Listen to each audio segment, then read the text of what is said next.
अंगी अंगी काट दिहलू सबरी शरीरिया दया नहीं आइल तनिको तहरा भीतरिया। जाए मुस्कान साफे निर्दयी बारू। अंग अंग काट दिहलू सबरी शरीरिया दया नहीं आई तनिको तहरा भीतरिया।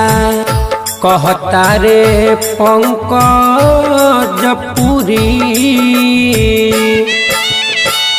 कहता रे पंकज पुरी, नारिये के नाश दिहली नारिये राम। दोसरा से नहीं लगा के, दोसरा से नहीं लगा के